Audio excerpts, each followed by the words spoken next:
हाँ जी, तो last class में हमने देख लिया था कि क्या एएम होता है, डीएसबीएससी, एसएसबीएससी हम सब पढ़ चुके हैं। ठीक है, इसमें अब ज़्यादा कुछ बचा नहीं है सिलेबस के अकॉर्डिंग हमारे। अब हम आ जाते हैं एंगल मॉड्यूलेशन में। एंगल मॉड्यूलेशन जैसे कि यहाँ पे नाम बता रहा है, मतलब कि आपका चेंजेस किस में आने वाले हैं, एंगल में आएंगे। ठीक है, अब एंगल मॉड्यूलेशन भी दो टाइप के होते हैं, एक आपका होता है फ्रीक्वेंसी मॉड्यूलेशन और दूसरा आपका हो जाता है फेज़ मॉड्यूलेशन। ठीक है, उसी के अंदर ये पार्ट आ जाते हैं एंगल मॉड्यूलेशन के अंदर, फ्रीक्वेंसी मॉड्यूलेशन और फेज़ मॉड्यूलेशन। तो अगर हम सिंपल एक इक्वेशन से समझते हैं, जैसे एक स्टैंडर्ड साइनसोइडल इक्वेशन जो होती है वो होती है ए कॉस थीटा टी। मतलब ये आपका एम्पलीट्यूड होता है, जैसे कि आप जानते हैं ये आपका एम्पलीट्यूड होता है, और ये वाला जो पार्ट होता है ये आता है आपका एंगल। तो अगर आपका एंगल बदलेगा, ठीक है, तो आपका जो मॉड्यूलेशन होगा उसे बोलेंगे एंगल मॉड्यूलेशन। अगर आपका एम्पलीट्यूड बदलता था तो हम बोलते थे एम्पलीट्यूड मॉड्यूलेशन।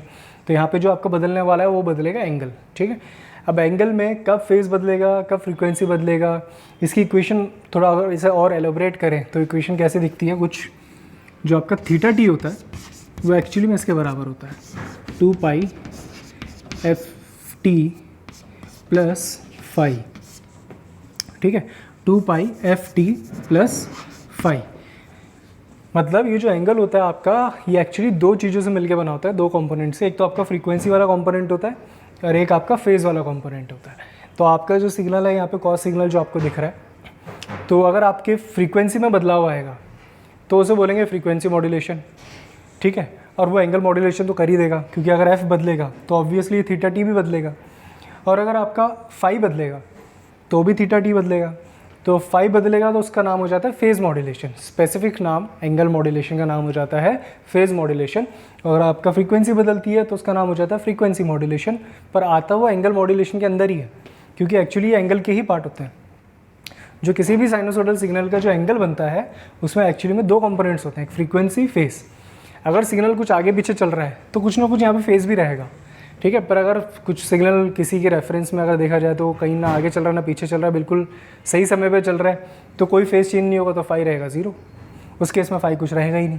ठीक है, तो आपका जो सिग्नल होता है वो एक्चुअली में उसकी स्टैंडर्ड फॉर्म कुछ इस तरीके से होती है। अगर मैं इसे लिखना चाहूँ, S T is equal to A cos bracket के अंदर 2 pi F T plus phi.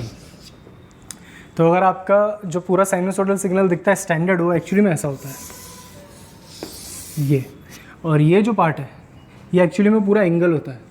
ठीक है, तो पूरे एंगल के अंदर आपका कुछ फ्रीक्वेंसी कंपोनेंट भी होता है और आपका फेज़ कंपोनेंट भी होता है। अगर ये बदलेगा, फ्रीक्वेंसी बदली, तो उसका नाम हो जाएगा फ्रीक्वेंसी मॉड्यूलेशन।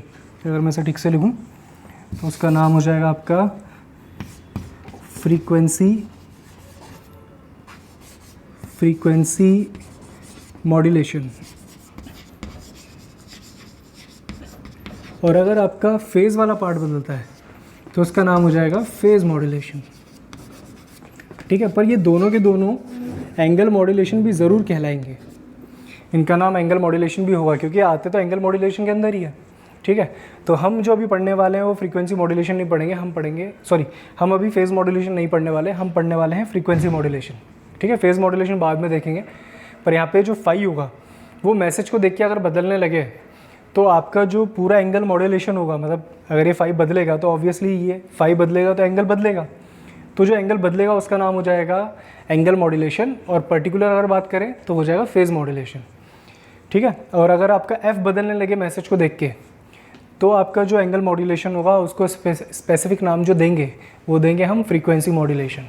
ठीक है, तो इस तरीके से फ्रीक्वेंसी मॉड्यूलेशन होता है और इस तरीके से फेज़ मॉड्यूलेशन होता है। अब हम देखेंगे कि उनकी वेवफॉर्म्स कैसी दिखती हैं। फ्रीक्वेंसी मॉड्यूलेशन की बात कर रहे हैं, फेज़ मॉड्यूलेशन की बात अभी नहीं करेंगे, उसकी बात बाद में करेंगे।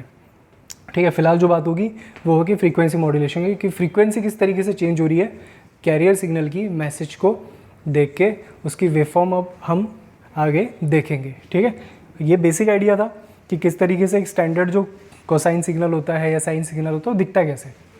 ठीक है, उसमें 3 पार्ट होते हैं, एक एम्पलीट्यूड भी होता है, एक फ्रीक्वेंसी वाला पार्ट भी होता है और एक फाई वाला पार्ट भी होता है। और ये टी तो हो गई, क्योंकि टाइम के रिस्पेक्ट में ही अलग अलग टाइम पे आपको अलग अलग वैल्यूज़ दिखेंगी।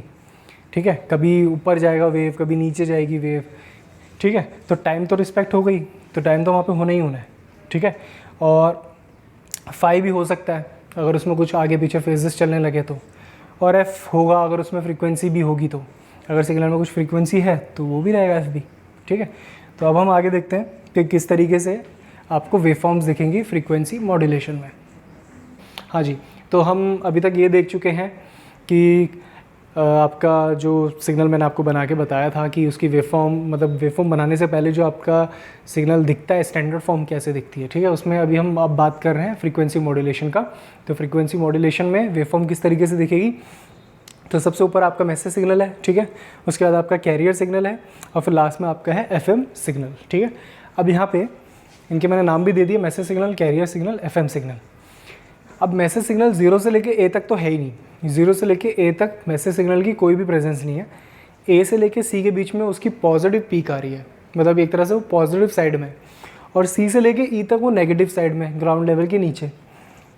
उसके बाद मैंने कैरियर सिग्नल लिया है। कैरियर सिग्नल जो मैंने लिया है उसमें आपका जो सी जो मैंने सिग्नल लिया उसमें उसकी फ्रीक्वेंसी एफ है। ठीक है, उसकी फ्रीक्वेंसी जो कैरियर की वो एफ उसकी खुद की फ्रीक्वेंसी एफ है, जिसमें कि अभी कोई चेंजेस नहीं है। उसके बाद कैरियर के बाद जो मैंने सिग्नल बनाया नीचे बनाया एफएम सिग्नल। अब इससे हमें ध्यान से देखना है कि इसमें हो क्या रहा है। तो अगर हम बात करें तो 0 से लेके ए तक तो मैसेज था ही नहीं, तो जब 0 से लेके ए तक मैसेज है ही नहीं तो कैरियर अपनी फ्रीक्वेंसी में कोई चेंजेस नहीं करने वाला। तो ए तक अगर मैं बात करूं तो 0 से लेके, अगर इधर भी बात करूं 0 से लेके ए तक फ्रीक्वेंसी में कोई चेंजेस नहीं आएंगे। जैसे स्टार्टिंग में कैरियर थी बिफोर मॉड्यूलेशन, जो कैरियर था, आफ्टर मॉड्यूलेशन भी कैरियर वही रहेगा, क्योंकि ए तक मैसेज आया ही नहीं। पर जैसे ही मैसेज आएगा, मैसेज की जैसे ही पॉजिटिव वाले आपका एनवलप, ये सॉरी एनवलप नहीं बोलेंगे, इसका जो ग्राउंड लेवल के ऊपर जैसे ही इंक्रीज़ करता जाएगा पॉजिटिव की तरफ, तो आप देखेंगे यहाँ पे ए के बाद उसकी जो फ्रीक्वेंसी है कैरियर की वो काफ़ी पास आ गई है। ठीक है, और बी पॉइंट पे वो सबसे ज़्यादा होगी। बी पॉइंट पे कैरियर की जो फ्रीक्वेंसी है वो सबसे ज़्यादा होने वाली है, क्योंकि वहाँ पे मैसेज का सबसे ऊपर वाला पीक आ गया। ठीक है सर, मतलब पीक कह लीजिए, पीक यहीं पे है इसका। उससे पहले जो वैल्यूज़ है थोड़ी कम है और उसके बाद भी वैल्यूज़ थोड़ी कम है, पर यहाँ पे बी पॉइंट पे अगर बात करें तो इसकी वैल्यू सबसे ज़्यादा है। तो उसी पॉइंट पे ही, उसी इंस्टेंट या उसी टाइम पे जो कैरियर होगा वो अपनी फ्रीक्वेंसी को भी सबसे ज़्यादा पे लेके आ जाएगा। ठीक है, तो उस पॉइंट पे उसकी फ्रीक्वेंसी सबसे ज़्यादा होगी उस टाइम पे। उससे पहले भी बढ़ेगी पर उतनी नहीं बढ़ेगी जितनी कि इस जगह पे बढ़ेगी। ठीक है, क्योंकि इस जगह पे सबसे ज़्यादा आपका यहाँ पे पीक दिख रहा है। अब यहाँ पे इंक्रीज़ होगी, फिर बी के बाद वापस से वो उसकी फ्रीक्वेंसी डिक्रीज़ होने लगेगी, पर अभी भी उसकी फ्रीक्वेंसी एफ से तो ज़्यादा ही रहेगी, क्योंकि एफ से ज़्यादा होना तो वो यहाँ से शुरू कर देगा। यहाँ से एफ जो भी फ्रीक्वेंसी होगी कैरियर की, उसके बाद इस पॉइंट पे, इन पॉइंट्स पे अगर मैं बात करूँ तो कैरियर की फ्रीक्वेंसी जो होगी वो ज़्यादा होगी। ए पॉइंट के बाद से उसकी फ्रीक्वेंसी कैरियर की बढ़ने लगेगी, और सबसे ज़्यादा कहाँ पे होगी, बी पॉइंट पे, और बी के बाद फिर से वो डिक्रीज़ होने लगेगी, पर अभी भी वो एफ से ज़्यादा होगी, क्योंकि एफ वो वापस हो जाएगा यहाँ पे। क्योंकि इस सी पॉइंट पर अगर आप ध्यान से देखेंगे तो मेरा मैसेज सिग्नल जो है वो 0 है। तो अगर मेरा मैसेज सिग्नल 0 है तो इस पॉइंट पर जो कैरियर की फ्रीक्वेंसी होने वाली है वो वापस से वही हो जाएगी जो बिफोर मॉड्यूलेशन थी, क्योंकि सी पॉइंट पे मैसेज का जो एम्पलीट्यूड है वो है ही नहीं। ठीक है, मैसेज का एम्पलीट्यूड एक तरह से क्या है, 0। तो अगर मैसेज का एम्पलीट्यूड कुछ है ही नहीं सी पॉइंट पे, तो कैरियर की फ्रीक्वेंसी एफएम सिग्नल में भी वही दिखेगी जो बिफोर मॉड्यूलेशन थी। ठीक है, अब सी के बाद जब वापस हम डी की तरफ जाएंगे तो सी के बाद आप डी देखेंगे कि ये डिक्रीज़ होता जा रहा है ग्राउंड लेवल के नीचे। तो अब सी के बाद कैरियर की फ्रीक्वेंसी भी और डिक्रीज़ होती जाएगी। ठीक है, और वो डी पे सबसे कम होगी, क्योंकि डी पे मैसेज का लोवेस्ट पीक आ रहा है, सबसे नीचे वाला। तो अगर डी पे सबसे लोवेस्ट पे जा रहा है तो यहाँ पे भी जो फ्रीक्वेंसी होगी, इस पूरे एफएम सिग्नल की सबसे कम फ्रीक्वेंसी जो मिलने वाली है वो डी पॉइंट पे मिलेगी, और सबसे ज़्यादा जो फ्रीक्वेंसी मिलने वाली है वो बी पॉइंट पे मिलेगी, क्योंकि डी पे ये मैसेज बिल्कुल नीचे की तरफ जा रहा है, सबसे लोएस्ट वाला पीक इसका यहाँ पे है। तो सी से लेके डी के बीच में इसकी फ्रीक्वेंसी डिक्रीज़ होगी, और डी पे पहुँचते ही जो कैरियर फ्रीक्वेंसी होगी वो सबसे कम हो जाएगी, और डी के बाद वापस से थोड़ा ऊपर की तरफ जा रहा है ग्राउंड की तरफ, तो डी के बाद इसकी फ्रीक्वेंसी फिर से बढ़ने लगेगी, पर अभी भी उसकी फ्रीक्वेंसी एफ से तो कम ही रहेगी, क्योंकि एफ कब फ्रीक्वेंसी होगी इसकी फ्रीक्वेंसी एफ तब होगी जब मैसेज क्या रहेगा, 0। जब मैसेज आपका 0 रहेगा तब इसकी जो आपका जो एफएम सिग्नल है उसकी फ्रीक्वेंसी कितनी रहेगी, एफ के बराबर जो कैरियर की थी। ठीक है, तो इस तरीके से ये आपका डायग्राम बनने वाला है। यहाँ पे देखेंगे आप, सबसे पहले तो बिल्कुल बेसिक जैसा था स्टार्ट में, फिर यहाँ पे पास आ गया सिग्नल क्योंकि फ्रीक्वेंसी ज़्यादा हो गई, क्योंकि मैसेज के ऊपर वाली पीक आ रही है, ठीक है, पॉजिटिव साइड आ रहा है। फिर मैसेज का जैसे नीचे वाला साइड आएगा तो फ्रीक्वेंसी देखिए दूर हो गई, ठीक है। तो चेंजेस किस में आए? चेंजेस आए कैरियर की फ्रीक्वेंसी में। कभी वो पास आ गया, कभी वो दूर हो गया, कभी वो वही का वही है। वही का वही कब रहेगा? जब आपका मैसेज ऊपर कुछ भी नहीं होगा, जब आपका मैसेज सिग्नल प्रेजेंट ही नहीं होगा, तो आपकी जो एफएम सिग्नल में जो फ्रीक्वेंसी होगी वो बिल्कुल वही होगी जो कैरियर सिग्नल में थी, ठीक है। तो कब इंक्रीज़ होने वाली है, कब डिक्रीज़ होने वाली है, वो सबको डिपेंड करेगा किस पे? मैसेज पे। मैसेज का जब जब ऊपर वाला वेव है, मतलब ऊपर वाला पोर्शन आएगा, तब तक इसकी फ्रीक्वेंसी बढ़ेगी। और सबसे ज़्यादा कहाँ पे होगी? जहाँ पे इसका सबसे ऊपर वाला पीक आएगा, हाईएस्ट पीक, ठीक है। और जब इसका सबसे लोवेस्ट पीक आएगा तब यहाँ पे लोवेस्ट वैल्यू पे इसकी फ्रीक्वेंसी भी कैरियर की सबसे कम हो जाएगी। अब ध्यान दीजिएगा, फ्रीक्वेंसी कांस्टेंट है, फिर ज़्यादा हुई, बीच में मैक्सिमम हो गई, फिर धीरे धीरे कम हुई, पर अभी भी एफसी से ज़्यादा है। फिर सी पॉइंट पे बिल्कुल एफसी हो गई क्योंकि सी पॉइंट पे मैसेज है ही नहीं। फिर डी पॉइंट पे जाते जाते वो और डिक्रीज़ हो गई और डी पे तो सबसे कम हो गई। फिर डी के बाद फिर से इंक्रीज़ होने लगी थोड़ी सी क्योंकि ये ऊपर की तरफ जा रहा है, पर है अभी भी एफसी से कम, ठीक है। फिर ई पॉइंट पर अगर बात करें, अगर मैं ई पॉइंट की बात करूँ तो ई पॉइंट पे इसकी फ्रीक्वेंसी क्या हो जाएगी? वापस से एफसी, ठीक है। तो इस तरीके से इसके फ्रीक्वेंसी यहाँ पे दिखेंगी, कभी ज़्यादा कभी कम। पर ध्यान दीजिएगा, इसका एम्पलीट्यूड कभी भी नहीं बदला। ये जो मैंने एफएम सिग्नल बनाया है, इसमें अगर आप देखेंगे इसके एम्पलीट्यूड में कोई ज़्यादा ऐसा कोई वेरिएशन नहीं आएगा कि ये बढ़ गया छोटा हो गया, बढ़ गया छोटा, ऐसा नहीं हुआ जैसे कि एम्पलीट्यूड मॉड्यूलेशन में होता था, ठीक है। उसमें जो आपको एम वेव दिखती थी, फ्रीक्वेंसी कैरियर की वही रहती थी, पर उसमें एम्पलीट्यूड कम ज़्यादा हो जाता था। पर इसमें आपकी कैरियर की फ्रीक्वेंसी ही बदली है, उसका एम्पलीट्यूड वही का वही है। कैरियर का एम्पलीट्यूड जो यहाँ पे था, जब अगर मान लेते इसका मैक्सिमम पीक यहाँ पे 10 से लेके -10 है, ठीक है, ये इसकी पीक टू पीक वैल्यू है, तो यहाँ पे भी वही है। यहाँ पे भी देखेंगे तो 10 से लेके -10 के बीच, 10 से लेके -10 के बीच, पर इसकी फ्रीक्वेंसी बदल गई है, ठीक है। कभी इसकी फ्रीक्वेंसी हाई हो गई है, कभी इसकी फ्रीक्वेंसी लो हो गई है, और वो सब कुछ किस पर डिपेंड कर रहा है? मैसेज पे। मैसेज जैसे जैसे बढ़ेगा इसकी फ्रीक्वेंसी बढ़ेगी, मैसेज जैसे जैसे नीचे की तरफ जाएगा इसकी फ्रीक्वेंसी भी कम होती जाएगी। अब इस सिग्नल का बहुत फ़ायदा है, इस सिग्नल का फ़ायदा है नॉइज़ के रूप में। जो आपकी नॉइज़ होती है वो आपका किसको बदलती है? किसी भी सिग्नल के एम्पलीट्यूड को बदलती है, ठीक है। अब इसमें जो एफएम सिग्नल जो मेरा बना है, अगर इसमें नॉइज़ आ भी गई तो वो बदलेगी क्या? वो बदलेगी इसके एम्पलीट्यूड को कम ज़्यादा कर देगी, पर उससे मेरे मैसेज को कोई फ़र्क नहीं पड़ने वाला, क्योंकि जो मेरा मैसेज है जो इस कैरियर में मिल चुका है, ठीक है, वो फ्रीक्वेंसी वेरिएशन में, इसके फ्रीक्वेंसी वेरिएशन में ही मेरा मैसेज छुपा हुआ है।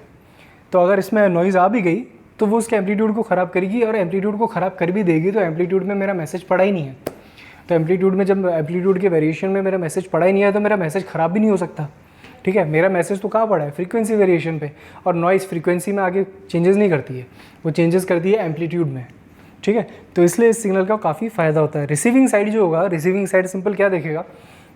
वो देखेगा कि अभी फ्रीक्वेंसी उतनी आई जितनी की एफसी की होती है कैरियर की, ठीक है। उसे पहले से ही एक्नॉलेज कर रखा है कि कैरियर इतना है, तो कैरियर फ्रीक्वेंसी से पता है कितनी है। तो कैरियर फ्रीक्वेंसी जैसी, जब तक कैरियर फ्रीक्वेंसी आती रहेगी वो समझ जाएगा मैसेज अभी आया नहीं है। जैसे ही फ्रीक्वेंसी बढ़ेगी कैरियर से, वो समझ जाएगा मैसेज की पॉजिटिव पीक आ रही है।